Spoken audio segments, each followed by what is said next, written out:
ça a été une révélation en fait. Parce que j'ai compris que c'était spirituel en fait. C'était spirituel pourquoi j'étais là-bas, que c'était pas pour le foot. Parce que moi, vraiment avant, le foot c'était mon Dieu. Hello à tous, bienvenue sur le Godfidence, le podcast qui m'enlève la grâce de Christ dans nos vies. Moi je suis Stéphie et aujourd'hui je suis avec Omer Junior. Omer. Bah let's go, on part sur son témoignage. Présente-toi déjà. Alors du coup je me présente, moi j'ai 23 ans, Ouais. Je m'appelle Omer Junior. En fait ma famille m'appelle Junior et on va dire dehors on m'appelle Omer parce que mon père s'appelle Omer aussi. Ouais. Je suis footballeur, j'habite à Orléans, enfin mes parents habitent à Orléans. Et, Orléans? ouais, Ok. Orléans, et voilà.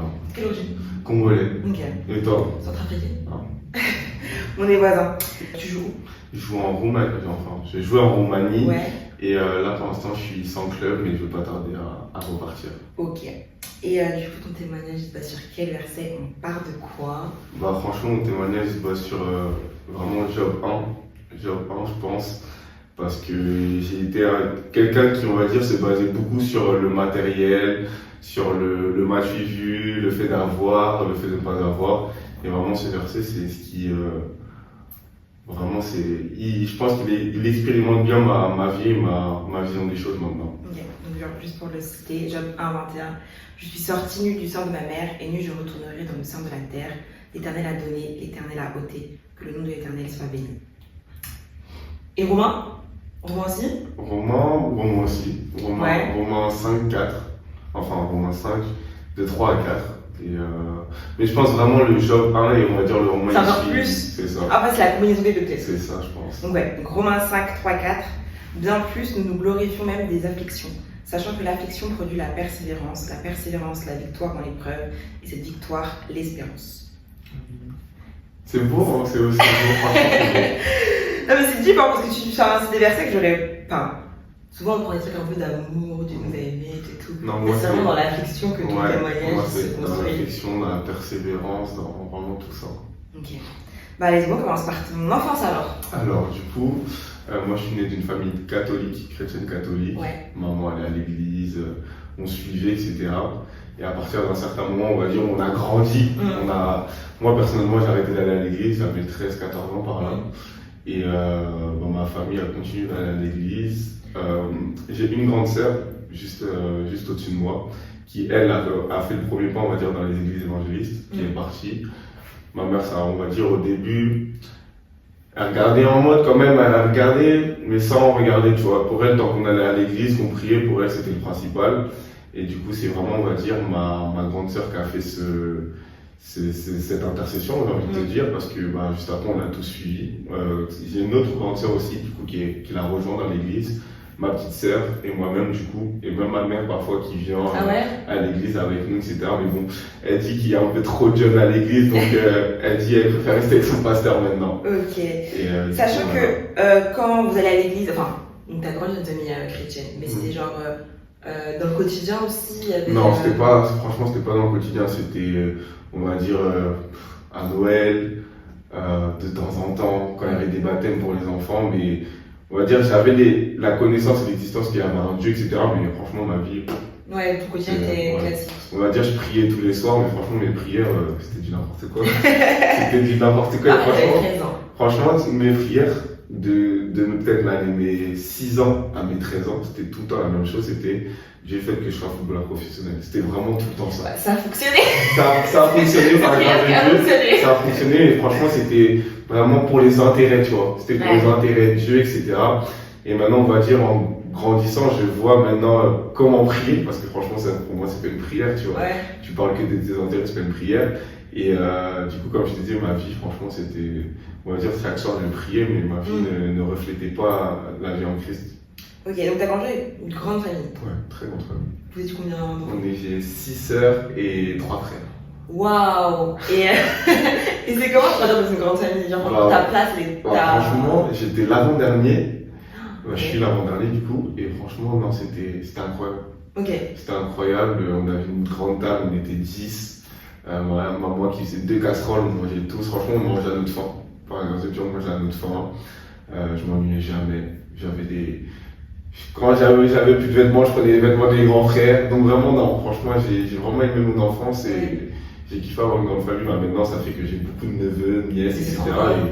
Et c'est vraiment le la grande famille, j'ai vraiment aimé. J'ai vraiment aimé. Donc ouais, on t'a jamais forcé à aller à l'église, mais qu'est-ce qui a fait que t'as décroché, genre?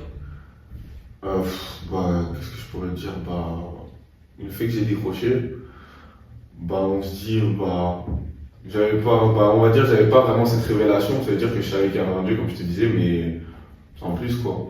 Pour moi, on va dire, je mettais pas Dieu au centre de ma vie, genre, c'est-à-dire au centre de mes études, etc. Parce qu'à l'époque, j'allais encore à l'école. Du coup, je faisais ma vie, quoi. J'allais à l'école, je me réveillais le matin, etc. Sans réellement penser on va dire, penser au moment présent sans penser au après. Ok. Donc, voilà. Donc finalement, tu t'es dit, bon, on va à l'église. Voilà, j'allais à l'église et tout parce que, on va dire, c'était devenu une routine d'aller à l'église, mais sinon. Mais là-bas, il n'y avait rien qui se passait de particulier, quoi. C'est juste te déplacer parce qu'il Ouais, fallait se déplacer, mais. Parfois, j'allais et tout. Même parfois, quand j'étais vraiment un peu plus jeune, parfois, je m'endormais à l'église et tout. Non, franchement, j'étais. C'est pas grave, c'est pas grave, parce que c'était pas grave. On va le dire, ça. Non, mais ok, je capte carrément ce que tu veux dire parce que souvent on est là, ah, mais les gens ils vont à l'église, c'est qu'ils sont parfaits, c'est qu'ils sont ci, c'est Non, ça. pas En vrai, c'est passer à l'église, Ouais. c'est facile. Hein. Ouais. Enfin, tu prends ta voiture, tu prends ton train, tu marches ou quoi. Enfin, c'est classique de se déplacer, c'est ce qui se passe à l'église qui est C'est ça. qui est Et le différent. après aussi. Et surtout le après, ouais, t'as grave raison. Et le après. T'arrêtes d'aller à l'église, t'es un adolescent, du coup 13-14. C'est que t'es un adolescent comment? Franchement, moi, j'étais un adolescent. J'étais pas turbulent. Je faisais pas de bêtises, pas de stress au quartier garde à vue. J'ai habité dans des quartiers, tu vois, mais par le fait de mes grands frères, etc., moi, je sortais pas trop. C'était vraiment, je sortais pour aller au foot. Je sortais pour aller au foot. Après, sinon, j'étais aussi beaucoup dans les filles. J'étais énormément dans les filles, même. J'ai fréquenté pas mal de filles. Pourquoi? Franchement, je pourrais. C'était comment dire? C'était ma vision des choses. Ma vision de la vie, parce que pour moi, avant, je pensais que, on va dire, pour être un homme, tu dois fréquenter tant de filles. Pour être un homme, tu dois avoir faire si, tu vois. Et tout ça, on va dire, ça a commencé aussi par le monde de la nuit, parce que j'ai été dans le monde. Je crois, ma première boîte, j'étais à 15 ans, je crois. Ok. 15 ans, c'est-à-dire que rapidement, j'étais dans le truc. Donc, rapidement, j'ai idéalisé cette vie-là, j'ai idéalisé le truc, et je me suis dit, c'est ça, quoi. Mais, tu vois, moi je suis jamais en boîte. Ah ouais? Non. Waouh! Franchement. Mais du coup, c'est quoi les sensations? C'est ça que je veux comprendre, genre qu'est-ce que tu vas aimer, qui va te faire revenir, qu'est-ce que tu vois?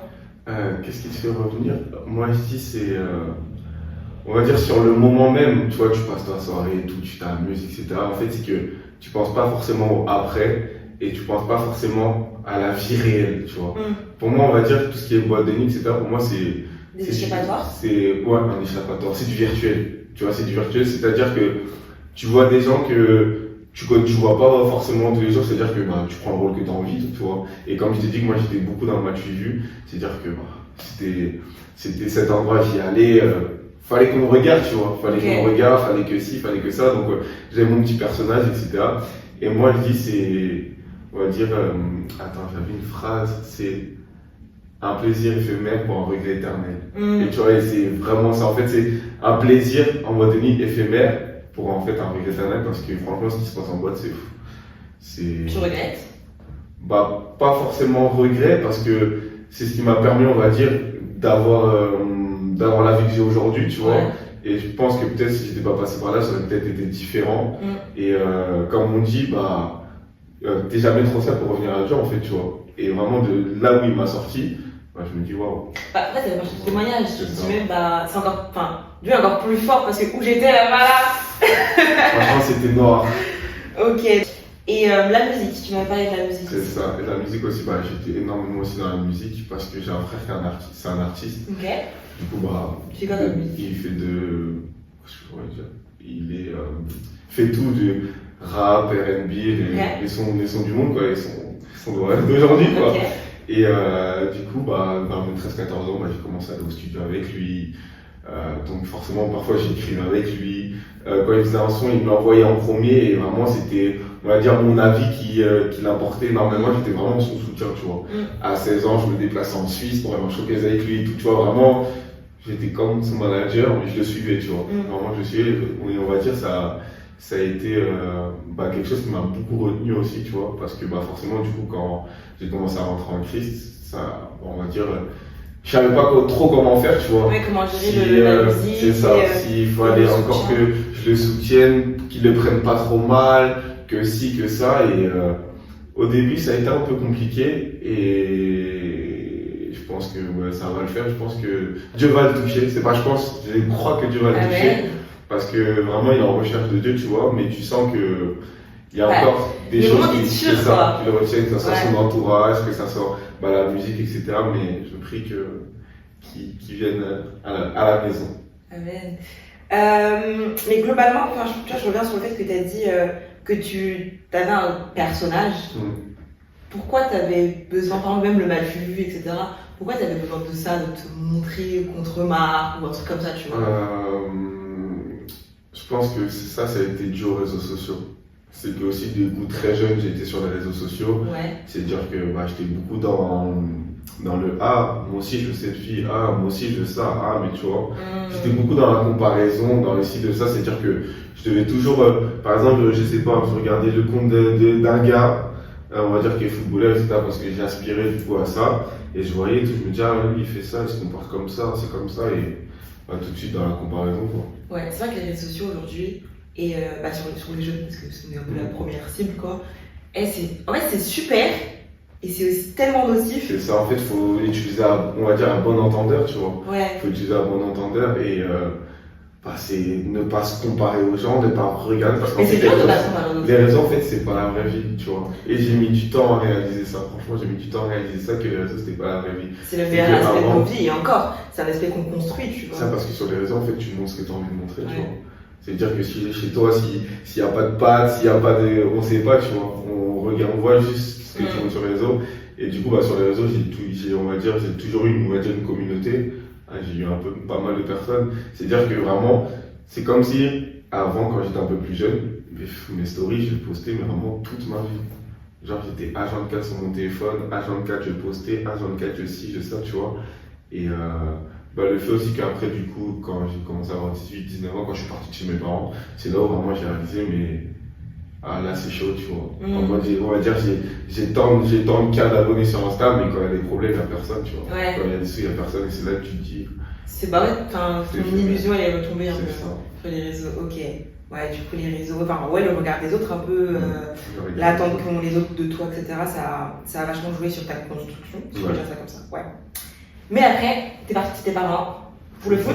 Ouais, je suis parti du coup peut-être à mes 18-19 ans, comme je t'ai dit. Je suis parti un an du côté d'Evreux, en Normandie, parce que du coup j'étais à Orléans, je suis parti en Normandie. On va dire que c'était vraiment le premier, je pars de la maison, tu vois, entre guillemets. Ouais. C'était assez jeune, ça a duré un an. Ensuite il y a eu le Covid, du coup je suis reparti encore chez mes parents pendant je crois 2 ans. Et à un moment donné j'ai dit je peux plus rester ici.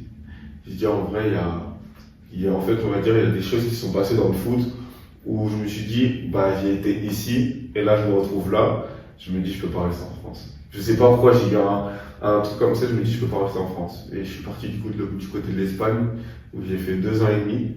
Okay. Et ensuite après ces 2 ans et demi en Espagne, franchement on va dire la dernière année ça se passait vraiment super bien. C'était vraiment ma meilleure année, tu vois. Et je sais pas ce qui s'est passé, mais en janvier, des problèmes avec le club, du coup j'ai dû résilier mon contrat. Du coup je me suis retrouvé sans club. Et du coup j'étais dans une situation où je regarde un peu à droite à gauche ce que je fais. Et à ce moment-là, franchement, je me questionnais énormément, tu vois. Je me questionnais énormément parce que du coup, auparavant, j'avais intégré une église. Pourquoi tu as intégré à ce moment-là? J'ai intégré l'église parce que du coup, j'ai ma grande sœur qui est dans l'église. Okay. Et en fait, il y a un canal en ligne en fait, pour les gens qui sont pas en Ile-de-France. Okay. Donc moi j'ai intégré, je me suis dit pourquoi pas on va dire apprendre la parole, etc. Donc vas-y. C'est par curiosité. C'est ça, par curiosité je me suis inscrit du coup et par ma soeur qui m'a envoyé. Donc, au début vraiment c'était pour lui faire plaisir. Okay. Je me suis inscrit. Donc pour te dire qu'au début j'avais un pied dedans, un pied dehors. Et à ce moment-là du coup de ma vie j'ai commencé vraiment à me questionner. Et en fait j'arrive du coup en Norvège. Je suis en Norvège. Ouais. Mais t'as fait toute l'Europe. Je vais en Norvège du coup pour des tests de foot, etc. Ça se passe vraiment super bien, mes meilleurs tests. Et vraiment en fait, ils me proposent pas de contrat malheureusement. Et moi je me demande un peu pourquoi, tu vois. Et en fait, ils m'ont pas proposé de contrat pour une question de centimètres. C'est-à-dire que je fais 1m86. Ouais.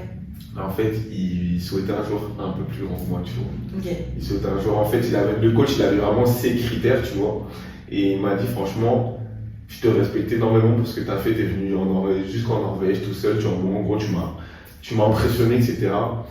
Mais le problème, c'est que moi, en gros, j'ai ça comme critère. Ouais. En fait, vraiment, tu sentais que il voulait, mais il voulait pas en même temps. Ok. Il me demandait, par exemple, si j'avais déjà joué d'autres postes sur le terrain, pour me demander si... Alors, pour que tu sois pris sur un autre C'est poste. ça, Ouais. exactement, tu vois. Ensuite, il m'a dit clairement si j'étais, on va dire, norvégien, si j'étais dans la zone, bah, il m'aurait fait signer parce que du coup, vu que je suis un étranger, bah, je coûte un peu plus cher, il y a un appartement, etc. à mettre en place.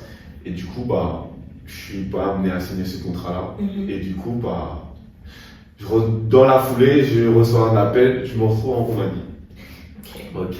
Et du coup, tout au début, je me retrouve en Roumanie et vraiment, je sais pas, au bout de une semaine, et bah, on va dire dans l'église où j'étais, où bah, comme je te dis, j'avais un pied dehors, un pied à l'intérieur, j'étais là mais sans être là. Bah, vraiment, dans cette première semaine où je suis arrivé en Roumanie, j'étais présent, mais H24, tu vois. Même les gens me disaient, mais il se passe quoi en C'est mode. ça, parce que c'était en ligne. Hein. C'est ça, c'était en ligne, du coup, Ok. c'était en ligne. C'est-à-dire qu'en Espagne, avec le train de vie que je menais et les entraînements, bah, parfois j'étais pas trop là. On va dire, il y a des groupes sur WhatsApp, je parlais pas forcément, etc. En fait, j'y portais pas trop d'importance, tu vois. J'y portais pas trop d'importance et c'est vraiment quand je suis arrivé en Roumanie que j'ai commencé à porter de l'importance. J'ai commencé à voir d'autres choses et c'est là où vraiment j'ai un pied dehors, j'ai arrêté.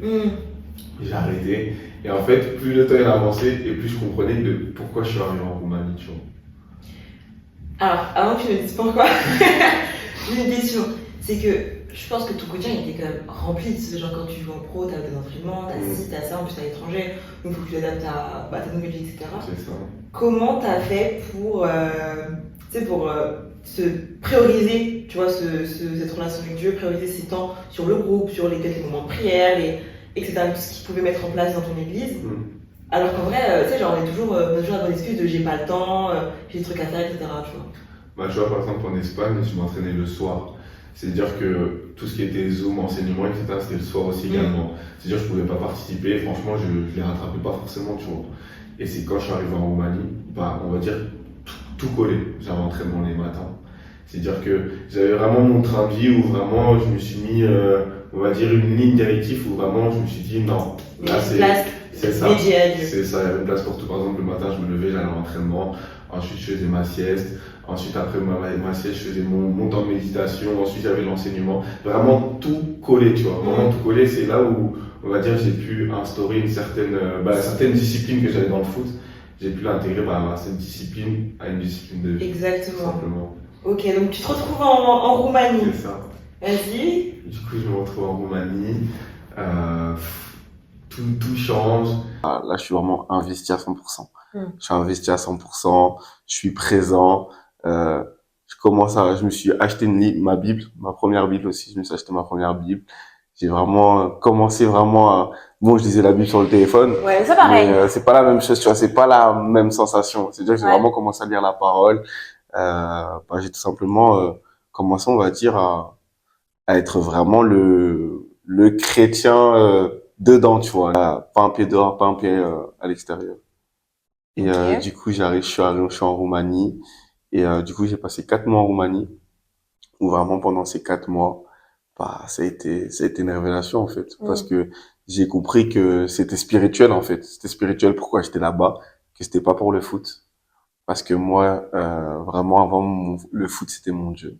C'était mon Dieu où vraiment, je voyais foot, je vivais foot, je mangeais foot. Et vraiment, c'était vraiment foot, foot, foot. Je jouais, j'étais le meilleur. Franchement, je pouvais t'acheter je ne sais quoi, mais je ne jouais pas. J'étais le pire. Ça impactait tout ce que tu étais. C'est ça, j'étais le pire, tu vois. Et ça veut dire que je suis arrivé là-bas. Et dis-toi, pendant 4 mois, j'ai joué 5 minutes. En 4 mois, j'ai joué 5 minutes. Donc, dis-toi que le mois d'avant, pendant 4 mois, j'aurais été... Et là, franchement, pendant ces 4 mois, ça a été les 4 mois les plus belles de ma vie. Les plus belles de ma vie parce que pendant ces 4 mois-là, c'est là où j'ai vraiment rencontré Jésus. Je l'ai vraiment rencontré après un enseignement de l'apôtre Axel Lévy où il nous apprenait à comment bien prier, tout simplement. Sachant que moi, comme je t'avais dit, ma prière depuis que je suis petit, c'est peut-être que je sois footballeur professionnel. C'est-à-dire que bah, j'ai tout simplement expérimenté en fait ce qu'il a dit. J'étais dans ma cuisine, j'avais mon casque. Donc, bah, je suis parti dans ma chambre. J'ai remis mon casque, j'ai mis une adoration. Et vraiment, l'expérimentation que j'ai faite, c'était vraiment ma première fois. Et j'ai dit non, c'est waouh. J'ai dit franchement, cette première fois, j'ai dit en fait, on dit que Dieu existe, mais c'est réel. C'est ça. En C'est fait, réel. tout ce qui se passe avant que tu expérimentes Dieu, toi, tu le fais parce que quelque part, il faut un peu le faire et tu cherches et bon, vas-y, on va à l'église et ci et ça. Mais quand tu as expérimenté C'est ça, la on va présence de dire que tu le Dieu, fais par preuve de foi. Et vraiment, quand tu vois, tu peux que continuer ouais, d'y croire, en fait, tu vois. c'est ça. Tu peux que continuer d'y croire. C'est-à-dire que vraiment là, ma foi, elle était là, quoi. Elle était là. C'est-à-dire que vraiment là, je dis non, c'est plus possible. J'ai dit, euh, j'ai dit, faut que je sois un réel disciple, tu vois. Faut que je sois un réel disciple. Et du coup, bah, j'ai changé énormément de choses. Du coup, bah, que ça soit mon style de vie, parce que pour moi, être chrétien, c'est pas forcément une religion, c'est un style de vie, c'est un état d'esprit, tu vois, c'est un mindset. J'ai envie de te dire ça comme ça. Et c'est dire que vraiment, bah, j'ai changé énormément de choses, tu vois. Que ça soit dans ma vie de tous les jours, ma façon de parler, après ma façon d'habiller, oui, quand même, parce que moi j'aimais bien mettre des chemises un peu bien ouvertes, etc., tu vois. Ouais. Parce que du coup, bah, je me suis tatoué avant, donc j'aimais bien qu'on voyait mes tatouages, etc. Et C'est du coup, preuve de plus de pudeur. c'est ça, exactement, parce qu'on parle beaucoup de la pudeur de la femme, mais aussi la pudeur de l'homme, tu vois. Il y a aussi la pudeur de Exactement. l'homme. Ouais. Donc vraiment, il y a eu ça. Et du coup aussi, bah, quand on dit mettre Dieu au centre de sa vie, c'est dans tous les domaines de sa vie. Donc, bah, dans le domaine des relations, où j'étais en couple pendant 3 ans avec une musulmane, supplément comorienne. Supplément, ouais. Franchement, supplément comorienne. Donc, pour te dire que bah, j'ai arrêté cette relation tout simplement. Ça n'a pas été facile. Ça n'a pas été facile parce que bah, forcément, fallait amener le truc, tu vois. Fallait amener le truc, le sujet, sachant que vraiment au début, quand je l'ai amené, bah, elle voulait rien savoir. Pour elle, c'était pas possible, etc.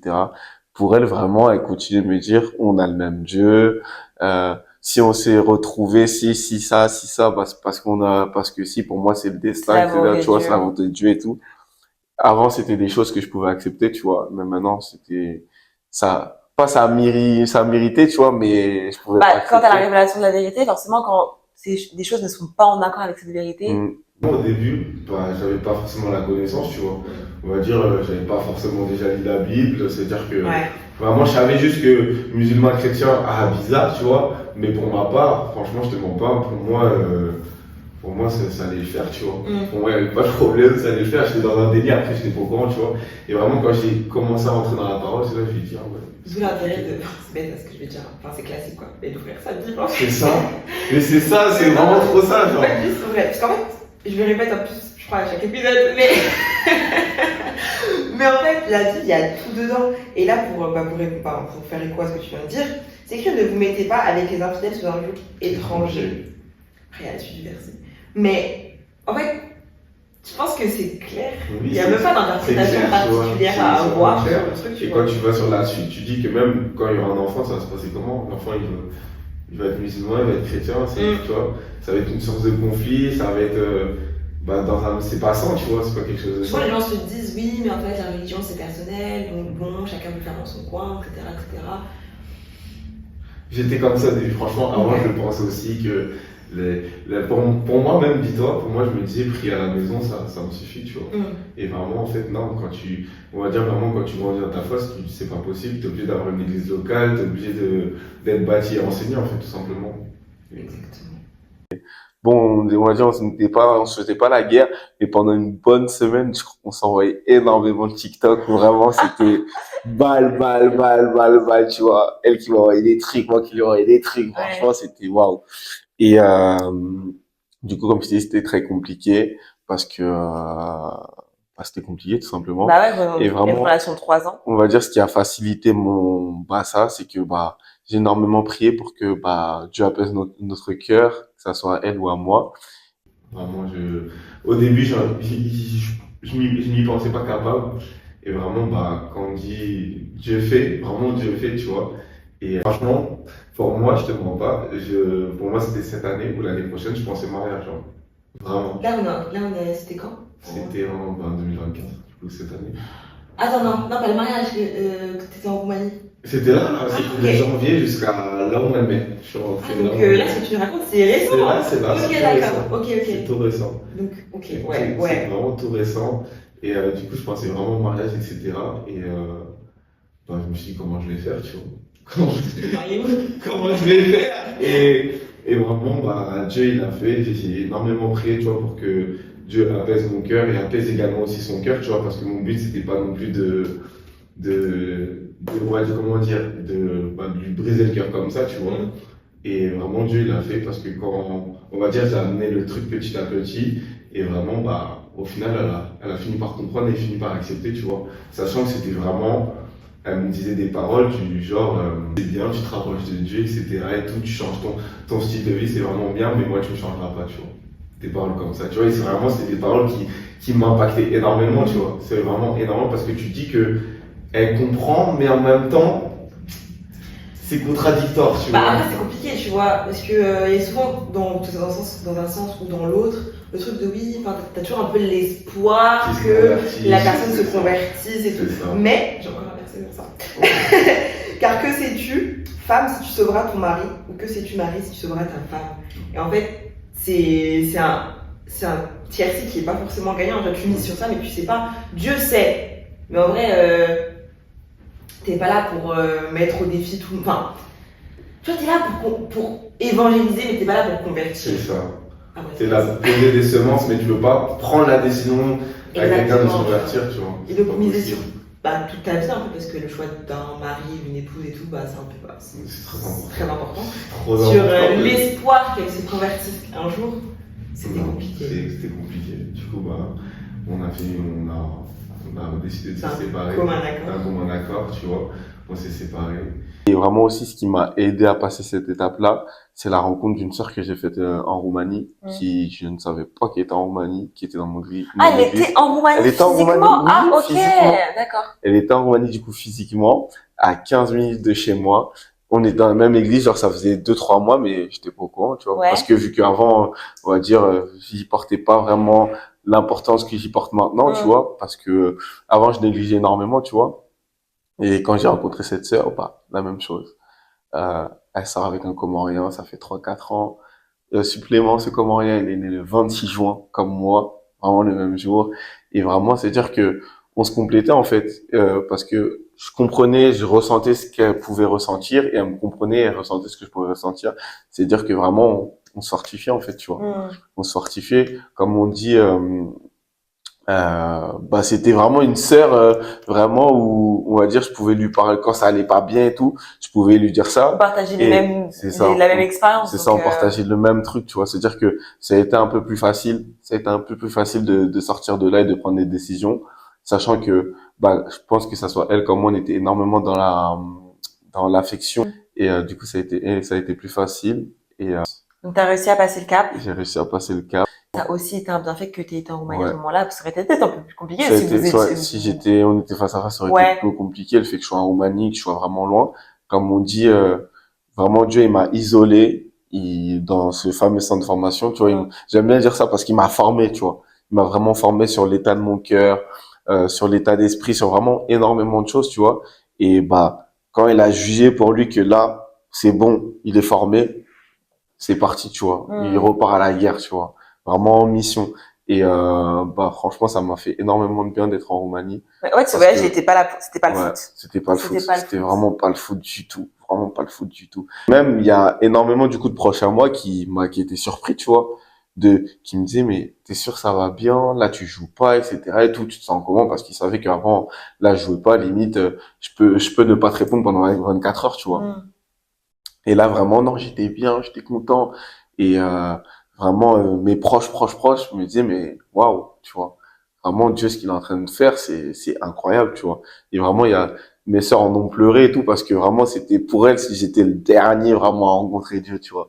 Et finalement, c'est aussi leur prière à elles leur prière aussi, l'intercession, énormément. Vraiment énormément. Et vraiment, ce que Dieu, il a fait, c'est dingue, tu vois. Parce que du coup, bah, comme je t'ai dit, il m'a formé pendant ces 4 mois-là.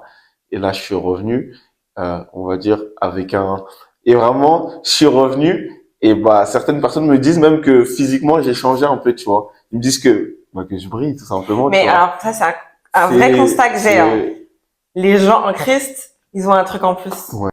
Ça s'est enchaîné. C'est Ouais. 2024, ouais. Ouais, 2024, ça a été une année. Moi, j'aime bien dire avec des saisons. On a des saisons pour tout, tu vois. Et c'était une saison de. Ah, faut que je trouve le mot. C'était une saison de quoi Des déjà? brisements et de reconstruction. Ouais. Non, mais gloire à Dieu vraiment parce que tu sais, il y a beaucoup de situations qu'on va pas comprendre, qu'on va pas vouloir accepter, ou des fois on veut même un peu diriger Dieu, on veut donner des conseils, tu vois. Ah, genre Dieu fait ci, fait ça, patati, patata. Mais tout ce qui arrive arrive pour une bonne raison parce que bah il est le seul à avoir la connaissance parfaite du passé, du présent et du C'est futur. ça. Et alors que putain, ben, c'est un truc bête, hein. Mais depuis que t'es petit, tu ferais pour le foot, tu vois. Et c'est ce foot-là qui t'a permis de rencontrer Dieu parce que c'est en partant en Roumanie que t'as vraiment rencontré Dieu, que t'as vraiment expérimenté C'est Dieu. ça. Et en fait, tout est lié. Tout est lié. On comprend pas forcément tout au moment où il le faudrait, mais tout est lié. Mais franchement, j'ai eu des situations où je savais que, par exemple, cette journée, vas-y, il s'est passé ci, il s'est passé ça. Je sais que, par exemple, ça vient de Dieu, tu vois. Ça vient de Dieu. Mais franchement, ça faisait mal. Ça faisait mal où vraiment, j'ai gardé mon cœur, des situations où vraiment, je sens que c'est Dieu qui est en train d'agir, tu vois. Mais ça faisait mal. Franchement, ça faisait mal où parfois je vais à l'entraînement, je me dis, ah là, je dois aller à l'entraînement, je dois être joyeux, tu vois. Je dois être joyeux, euh, parce que franchement, tu dois manifester des fruits, tu vois. Tu dois être toujours joyeux, comme dit Thessaloniciens. Patience, La la persévérance, persévérance. la discipline.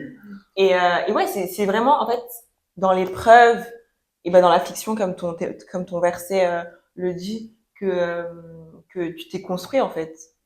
Dieu a... Vraiment, vraiment le but, c'était de m'isoler afin de me former et de me remettre à la vue de tout le monde, on va dire ça comme ça. Et tu Vraiment, reviens et tu te baptises. c'est ça. Gloire à Dieu. Finalement, ça Amen. a été très utile Très utile, très utile. de partir. Tu te baptises quand? Le 29 juin. Le 29 juin, 3 donc, semaines. ouais, 3 semaines. Après mon anniversaire qui était le 26 juin. Et après une retraite que j'ai passée du 21 au 23. Franchement, c'était une semaine, franchement, semaine glorieuse. Après les eaux du baptême, je suis sorti brillant. Franchement, non, c'était puissant. Sans blague, hein, mais vraiment sans blague. J'ai vraiment eu ce constat. J'étais à l'église, je marchais comme ça, j'ai regardé les gens, je me suis dit, mais tu vois, les gens en Christ, ils sont beaux, ils sont lumineux. C'est quand même bizarre, quoi. Il y a un certain truc, Il y a un certain truc. charisme. Il y a un truc différent. Quand tu choisis Jésus, il y a un truc qui change, même physiquement. Et donc, ouais, gloire à Dieu, tu t'es baptisé. Les 6 premiers mois, du coup, c'était, comment dire, brisement sur mes pensées, sur ma vision des choses, comment je voyais la vie, et reconstruction, comme tu l'as dit, sur le nouveau moi, quoi. Amen. Ah, je suis trop contente. Je suis trop contente que tu sois venue témoigner déjà. Merci Et qu'est-ce à qu'on toi. retient de ton témoignage? Alors franchement, ce que je peux en retenir, c'est vraiment que Dieu n'est pas limité, parce que pour moi, je l'ai rencontré à travers une église en ligne. Donc vraiment pour te dire qu'il est vraiment pas limité et que là où t'es, il peut te sortir de là.